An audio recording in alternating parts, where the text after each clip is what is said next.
Jadi orang itu harus kredibel, Pak. Saya yakin Bapak nggak paham gitu loh. Saya kasih contoh ya kan, dalam Keluaran 3 ayat 14 di situ ada tertulis ya kan, EY Asher EY gitu loh.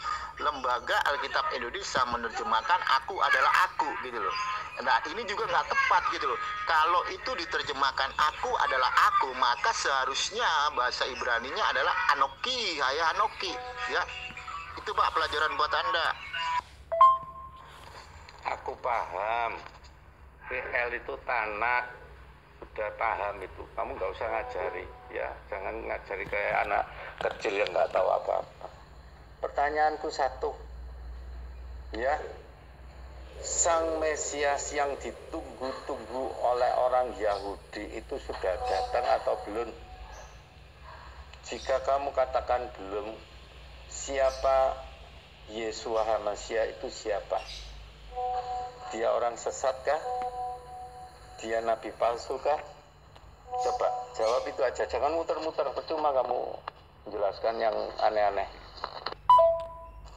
Kalau menurut kamu mengatakan EY itu aku adalah Abu Salah, kamu harus sebutkan yang benar apa gitu, jangan salah-salahkan. Sebutkan, oh itu YHWH atau apa gitu, oh itu Hashem. Coba sebutkan, jangan nyalakan, tapi kamu harus betulkan itu harusnya apa. Kamu bisanya apa, ya? Kamu dari dulu bisanya cuma stiker-stiker gitu aja. Ilmumu kosong, otakmu kosong. Mana kamu pernah bisa jawab? Ngomong aja profesor. Bagaimana Anda mengatakan bahwa orang Farisi itu sesat gitu loh. Nah di sini ketidaktahuan Anda. Farisi itu adalah kalangan arus utama ya. Farisi itu percaya tentang adanya kebangkitan. Farisi percaya tentang adanya Hashem. Beda sama orang Saduki ya. Bahkan setelah Yesus naik ke surga yang Anda jadikan Tuhan, kalau Anda baca di dalam Kisah Para Rasul itu banyak dari kalangan Farisi itu yang mempercayai Yeshua, itu banyak Pak. Bahkan Yeshua sendiri kalau Anda melihat di dalam kitab PB itu Yeshua itu memberi perintah supaya melakukan apa yang diperintahkan kepada ahli-ahli Torah dan orang-orang Farisi ya.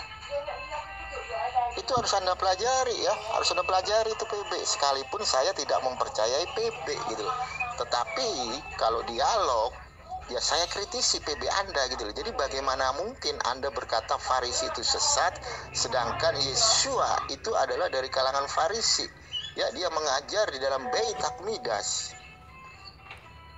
Itu semua dari kalangan Farisi Pak. Nggak bisa orang mengajar di era Misnaik di zaman Bait Suci kedua masuk di dalam Bait Suci untuk mengajar kalau bukan dari kalangan Farisi, itu nggak boleh. Kenapa? Karena kalangan Saduki itu tidak mempercayai tentang hari kebangkitan. Dan di dalam Beit Hakmidas yang kedua atau yang di era Misnaik itu dikuasai oleh Sanhedrin, semua dari kalangan arus utama yaitu Farisi. Dan sampai sekarang arus utama mulai dari zaman Bait Suci kedua di era Misnaik sampai sekarang itu dipimpin sama orang-orang Farisi. Itu yang harus Anda tahu Pak ya. Jangan ngasal kalau diskusi sama saya mah, jangan ngasal. Oke, saya tidak perpanjang lebar aja. Sekali lagi saya tanya, kamu jawab. Apakah kamu percaya bahwa Yesus Kristus itu Sang Mesias yang ditunggu-tunggu, atau belum datang kamu masih menunggu? Jawab itu aja dulu, jangan muter-muter ya. Sekarang kamu jawab. Apakah ada Muhammad Al-Masih? Kalau Muhammad Al-Masih itu benar, berarti Isa Al-Masih itu salah. Ya, kamu harus pakai otak. Nggak ada Pak. Nama Raja Mesias itu Yesus mah nggak ada. Ayatnya tunjukkan loh, ya. Jangan loh. Oke. Yahudi yang datang itu bukan Yeshua HaMashiach.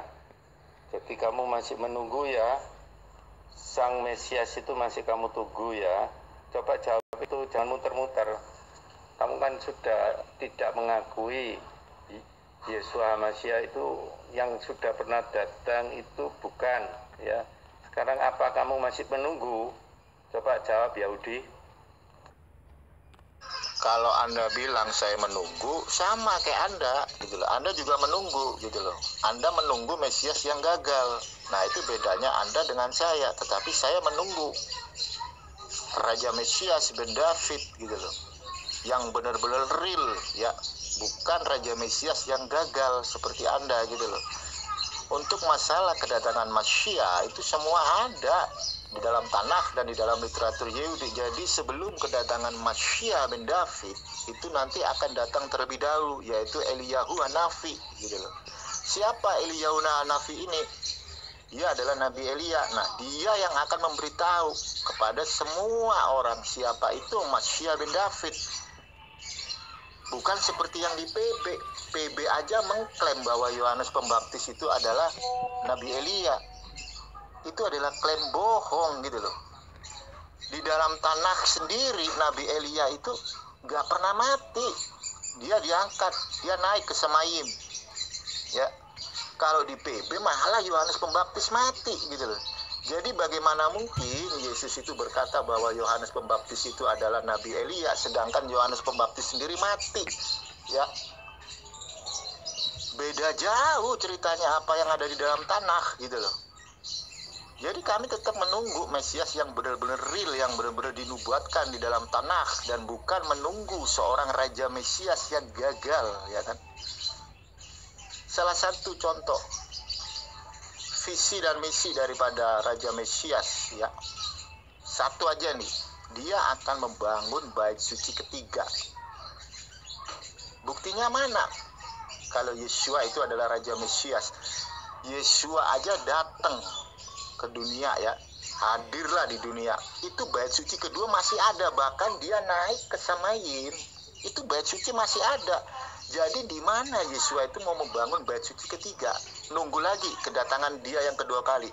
Tidak pernah ada konsep di dalam Tanakh dan di dalam literatur Yahudi Masya itu datang sampai kedua kalinya, nggak ada kayak begitu, nggak ada rumusannya, tidak pernah ada, gitu. Dan lagi, Yeshua tidak bisa membawa semua manusia di dalam era perdamaian. Kenapa? Karena tugas daripada Raja Mesias itu membawa semua orang itu masuk ke dalam era perdamaian. Tapi apa yang terjadi di zaman Yeshua? Bahkan setelah Yeshua naik ke langit, wah, perang Pak kemana-mana, nggak karu-karuan. Bahkan sampai muncul yang namanya Crusader, perang salib. Bagaimana sejarah Kristen, sejarah gelapnya orang Kristen di perang salib. Tidak pernah ada Yeshua membawa perdamaian. Dan itu pun menjadi salah satu bukti bahwa Yeshua itu gagal jadi Mesias. Bener. Oke, saya setuju. Kamu benar-benar orang Yahudi yang Farisi yang disebut Yesus itu. Jadi paham apa? Jadi kamu masih menunggu. Jadi Isa Al-Masih itu salah, Yesus Kristus itu salah, Yeshua HaMashiach itu juga gagal. Berarti Hasyam gagal mengutus Yeshua HaMashiach. Ya, harus diutus yang lain. Itu Hasyam tolol itu namanya sampai gagal. Ya, itu berarti kesalahpahamanmu. Ya, Yesus katakan tentang pembangunan bait Allah ketiga. Yesus katakan segera akan dirobohkan, dalam 3 hari dia bangun.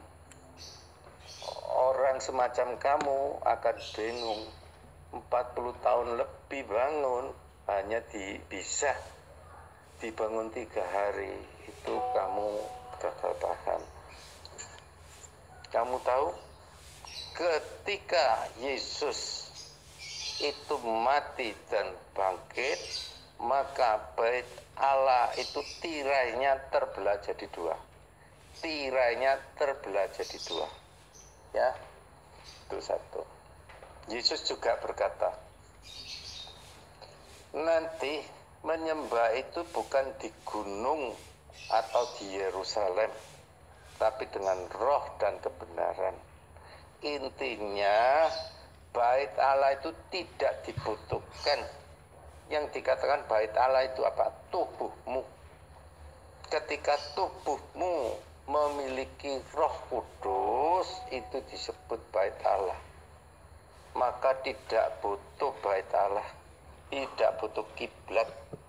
Ya, itu gagal pahammu itu. Maka itu orang Yahudi Farisi yang tolol itu masih di tembok ratapan menunggu Sang Mesias yang tidak mungkin. Menunggu bait Allah dibangun lagi itu tidak mungkin. Sampai kiamat tidak mungkin ada. Ya, saya menunggu Yesus Kristus, Yesus Hamasiah itu datang kedua kali mengadili kamu dan orang-orang yang tidak percaya jadi binasa. Paham kamu? Oh, nggak ada, Pak. Hashem mengutus Yesus Hanotsri. Nggak ada. Dari Kejadian sampai 2 Tawarik nggak pernah ada ya. Dari Bereshit sampai Difri Ayamin nggak pernah ada. Hashem mengutus Yesus Hanotsri. Nggak pernah ada. Ini adalah data ya. Data bagaimana errornya silsilah yang ditulis oleh Matius dan juga Lukas gitu loh. Kalau dibandingkan dengan Difri Ayamin itu sudah beda banget ya. Matius menghilangkan 3 sampai 4 nama raja. Ya, itu dihilangkan nama Matius gitu. Dan ini keterlaluan banget gitu loh. Dan kalau kita ngelihat di dalam tulisan Lukas ya kan. Setelah Raja David, Lukas menulis yaitu Nathan gitu loh. Sedangkan Difri Hayamim itu menulis setelah Daud itu Shlomo gitu loh. Nah, betapa errornya tulisan Lukas ini gitu loh. Bahkan kalau kita ngelihat di dalam tulisan Lukas sendiri ya kan, dia menuliskan silsilah itu menurut anggapan apa kata orang gitu loh. Jadi klaim yang menyatakan bahwa PB itu diilhami oleh Roh Kudus ini sangat-sangat fatal gitu loh. Kalau gue bilang fatal banget gitu. Bagaimana mungkin Roh Kudus itu bisa salah menuliskan silsilah? Sekarang nabimu kan Musa. Dia sama, saya juga percaya Musa. Nabi Musamu silsilahnya tunjukkan sekarang mulai Adam, Nuh, Abraham sampai Musa itu tunjukkan silsilahnya, punya enggak kamu? Coba tunjukkan Yahudi.